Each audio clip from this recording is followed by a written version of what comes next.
This is an RNZ podcast.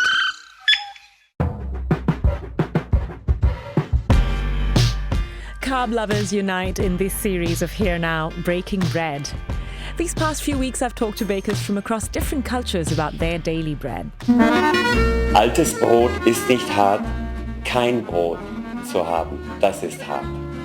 So there was the old saying in Germany, so if you have old bread, that's not hard. You could eat it. To have no bread and starving, that is hard. In the series, I've gone from Germany to Ethiopia. No injera, no life, No injera, no life. Yes, I like that. Yeah. I feel that way about rice, actually. Rice? No rice, no life. Oh, I'll never get tired of injera,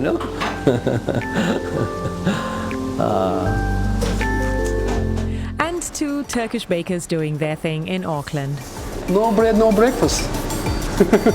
Spoken like a true Turkish person while dropping some pearls of wisdom in between dexterously pulling out warm, perfect loaf after loaf from a burning hot wood-fired oven. It's the simple, plain, wood-fired breads. Nothing beats that. I've covered some ground so far in this series, and in the final episode, I'm in Nelson, where I've been invited to witness an Afghan feast being cooked up late morning. I tell you one joke, which is one of our king was invited to some other countries. When he returned back to Afghanistan, and the ministers were asking him how was the invitation and how was your time gone and how was the food and the other stuff. The king was told the ministers, wow, the dish was the food was amazing. The table was full of many times of food. But I didn't enjoy. And the ministers asked him, how come you said the tables, big tables were full of food and you didn't enjoy? How come you didn't enjoy? And he said, because there was no bread. When you come from a region once known as the breadbasket of Asia, you're bound to take your bread quite seriously, even if you now live all the way in South Island, New Zealand, like Agha Naqshbandi here and his wife Wahida Niazi. Bread is very common in Afghanistan. In every occasion we have bread for breakfast, for lunch and for dinner. Yes, bread is very common. Wahida and Agha have invited me to try some of their favourite bread, some of which they sell at markets and events in the Nelson area. There's a big decorated vinyl mat on the floor on which Wahida is skillfully rolling out the dough and making a filling of sorts. She has this maroon velvet Afghan robe on, and there isn't a single speck of flour on it, for the record. Wahida prefers not to speak much on the interview or show herself on camera, so you'll mostly be hearing from Agha in the podcast. We are making Afghani bologna, and this is a very traditional dish in Afghanistan, especially winter and in autumn. People eat this one a lot. We have got a very cold winter, and for the morning it's really good to have for breakfast. So it's a very traditional bread. Yes. And it's filled with spinach and potato. Potatoes, spinach, and onion. We always cook it in the oven. When we mix it, as you can see, and then when you put it in make the bread, put inside the bread, and after that, we put it in the oven for 20 minutes, 25 minutes, or half an hour to cook, and then you can serve it, eat it. This is onion. Wahida's showing me how to fill the semicircular pocket of dough. She's made a series of them, and Agha is no doubt the biggest and keenest fan of these. It must be very special for you. It's exactly because Wahida is a very professional in this one. So how did Wahida learn all her recipes? In Afghanistan, her mom was a very good chef, and she learned from her mother. The Sunday says the solagi بدم که من بلونی رامروی مادر جانم پخته میکردم. She said she was 13 years old when she was helping when her mother was making bologna, and she was helping her. But these are also memories that are tainted with Afghanistan's history of war. It's a past that's ever present for Wahida and Agha, even in Nelson. Her mom's brother was a big commander, and he like 180 soldiers were under his command. Wahida's mom used to cook for them. So the thing is that in Afghanistan, every commander which have got, like you have got, I have got 50, 60 soldiers under my order, and 10 or 15 of them every day or not every week go to the front line, and the rest of them staying in the we call a stronghold. And she used to cook dish for 50 people, 40 people every day. And what kind of food would she make? چقسم غذا برای اسکارا پختن وقت ناتریدو. نان صبح آماده میکرد، چاشتم آماده میکرد، چاشتشان پلاو، شب شوروا، صبح نان قطع. Wow. In the morning, like long bread with milk, fresh milk and eggs, and for dinner soup. What happened to her family? What happened to her uncle and... And her uncle got killed by the Taliban, and her family devastated.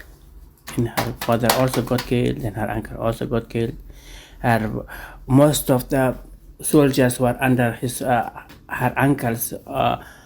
Most of them got killed because in Baghlan city, the soldiers didn't run away. They fought till the end. But escaping the country's war was the only option for Agha. He was one of the 433 people rescued by the Norwegian freight ship, the MV Tampa, in Australian waters in 2001. I was in a Tampa ship in 2001. We came to Australia, and then our boat was almost to sink on the close to Christmas Island. Our boat was broken. 3 days we were in the sea, and we were 430 Afghans on the boat. And after 3 days, our boat was broken. We were in a very bad time. We were thinking that our boat will sink now or tomorrow. And none of us were good in swimming. So How old were you? I was 17 years old. So were you on your own when you arrived in New Zealand? Yes. No siblings? No. And your parents, all of them were back Yes. in Afghanistan? Yes. He's since made himself a life in New Zealand, settling in Nelson. In 2023, Agha went back to Afghanistan to marry and bring back his wife, Wahida. We came to New Zealand. We arrived in New Zealand on 25th November 2023. So not that long ago. Yeah. Does she feel homesick? یا باز وقت یعنی احساس تنهایی میکنم به خاطر که پشت فامیلش داغ میارم. I feel lonely, and I feel lonely, and I feel I'm missing my family. Yes, most of the time. این دیادم میه دیگه بسیار زیاد لذت میبرم. She says when she's making the bologna, she remember her childhood, and she remember her family, her mother and her family, her sisters and brother, and she feels so good. Baking their traditional breads for Nelson's community keeps those ties to their homeland quite strong. We're now ready to bake those beautifully filled pockets of bolani. Traditionally, they're made in a tandoor, an earthen oven. Not quite the same in this electric oven, but it'll do the job. Because we have gone to a system is like, this is our kitchen and this is our house room, yeah. So you have a big kitchen, the same of the house room, and then we have a big tandoor here, and we under the ground. We make a hole from in deep, and the smoke when we make a big fire in the tandoor, and the heat is going under the ground and the smoke goes from the other side of the house. Keep the house because that heater doesn't work. That heater, if you turn on 4 heater, still you're cold, especially for the children. So you have old men or a woman at home, it's really. That heater is not working. So that heat From the tandoor goes inside the house. And then the house is warm, and you can in the morning after finishing fire, all the cool is leaving, and then you can cook the bread, and then you cook the big pot. You cook the dish and then put it in the tandoor. It's warm and ready, like slow cook. Agha and Wahida are proud of what they're trying to do in Nelson, with some help from their friend Tanya Nock, who runs the community centre called Cultural Conversations. The bolani are ready now, and we're about to tuck into the spread with some milky, sweet chai. While bolani's reputation has spread across the world, the list of other traditional breads from Afghanistan seems endless. We have got nane panjakash, which is long bread. شانایی، Nane shonai, گردایی، gurdai, chapati, which is like a big naan we eat with the soup. and then rogani, which is for breakfast they make it. Unfortunately, because of the war in Afghanistan, nobody goes there and nobody knows about Afghanistan culture and Afghanistan traditional dish and other things. احساس خوشی میکنم دیگه، یعنی افغانستان باعث افتخارم است که غذای افغانی رو دیگه پخته میکنم. She's really proud of that she's showing the people that this is a dish, one of the dish of Afghanistan, and the credit goes to my country, to Afghanistan, because we have got such a wonderful, beautiful country. Breaking bread with Agha Naqshbandi and Wahida Niazi of Afghanistan in Nelson. My name is Kadambari Raghukumar, and every week I bring you an episode of Here Now featuring people from all around the world who live in New Zealand. This episode of Here Now was mixed by Hamish Webber. You can find the Here Now podcast on all your favourite podcast platforms, and you'll also find videos and photographs of each episode on the RNZ website.